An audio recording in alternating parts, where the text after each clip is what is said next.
नमस्कार प्रिय विद्यार्थियों, आप सभी का हार्दिक स्वागत है। आज हम अपना नया अध्यापन बिंदु लेकर आए हैं समास। संस्कृत में समास को समास ज्ञानम कहते हैं। व्याकरण की दृष्टि से बहुत इंपॉर्टेंट और एग्जाम की दृष्टि से अति महत्वपूर्ण। तो अब आप पढ़ने वाले हैं समास शब्द की उत्पत्ति, परिभाषा, समास शब्द के भेद और उदाहरण। एवं आज हम दो समास लेंगे, एक अव्ययी भाव समास और एक तत्पुरुष समास, और साथ में अव्यय पद भी लेंगे। आइए अब अध्ययन करते हैं। सर्वप्रथम है समास शब्द की उत्पत्ति। समास में सम उपसर्ग पूर्वक अस धातु से गए प्रत्यय करने पर समास शब्द की उत्पत्ति होती है या निष्पन्न होता है। परिभाषा, संक्षेप में करना अथवा अनेक पदों का पद हो जाना समास कहलाता है। अर्थात जब अनेक पद मिलकर एक पद होते हैं तो उसे समास कहते हैं। जैसे सीतायाः पतिः बराबर सीतापतिः। यहाँ सीताया और पति ये दो पद हैं। दो पद मिलकर एक पद सीतापति हो गया, इसलिए यहाँ पर एक समास है। समास के भेद। अब संस्कृत भाषा में समास के मुख्य चार भेद होते हैं। समास के प्राय दो पद होते हैं, पूर्व पद और उत्तर पद। पद का अर्थ पदार्थ होता है। जिस पद की प्रधानता होती है उसी के अनुरूप ही समास की संज्ञा होती है। जैसे पूर्व पदार्थ प्रधान अव्ययी भाव और उत्तर पद प्रधान तत्पुरुष समास होता है। तत्पुरुष का भेद कर्मधारय होता है, कर्मधारय का भेद दिक्कु होता है। अन्य पदार्थ प्रधान बहुब्री होता है और उभय पदार्थ प्रधान द्वंद्व होता है। इसी प्रकार समास के 6 भेद होते हैं, यानी 6 प्रकार होते हैं। तो सर्वप्रथम हम आज दो समास लेंगे, अव्ययी भाव और तत्पुरुष समास।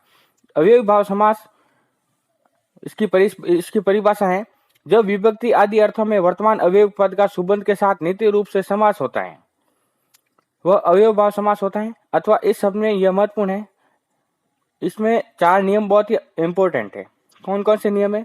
इस समास का प्रथम पद अवयव और द्वितीय पद संज्ञावाचक होता है। दूसरा, अवयव शब्द के अर्थ की अर्थात पूर्व पदार्थ की प्रधानता होती है।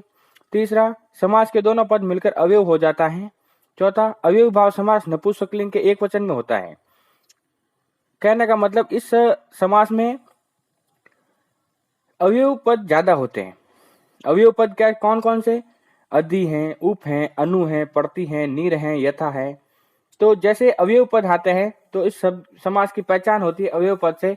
जैसे अवयव पद दिखाई देता है तो वहाँ अवयवी भाव समास हो जाता है। जैसे एक उदाहरण है उपकर्षणम। उपकर्षणम में उप अवयव आ गया तो यहाँ उप अवयव है, इसका लौकिक विग्रह रूपस्य योग्यम होगा, अतः यहाँ पर अवयवी भाव समास होगा। ओवरऑल अवयव पद आ जाए तो अवयवी भाव समास होता है। फिर तत्पुरुष समास, इसकी परिभाषा है, तत्पुरुष समास प्राय उत्तर पदार्थ यानी पद की प्रधानता होती है। इस समास में हमेशा उत्तर पद की प्रधानता होती है। जैसे राजपुरुष, राजा का पुरुष, यहाँ उत्तर पद पुरुष है, उसी की प्रधानता है। अन्य उदाहरण है कृष्णशीत, यानी इसका विग्रह करेंगे, संस्कृत में लौकिक विग्रह होता है तो इसका हो जाएगा लौकिक विग्रह कृष्णशीत। फिर एक और उदाहरण है चोर भयम, यानी चोर से भयम। राजपुरुष, राजा का पुरुष, चोर भयम, चोर से भय, तो इसका विग्रह हो जाएगा चोराद भयम। इसी तरह यहाँ पर उत्तर पद प्रधान है तो वहां पर तत्पुरुष समास होता है। फिर अनेक प्रकार के समास हैं, वो हम अगले अध्यापन बिंदु में लेंगे। आशा करता हूं कि ये दोनों समास और समास की परिभाषा आपको निश्चित रूप से समझ में आई होगी। धन्यवाद।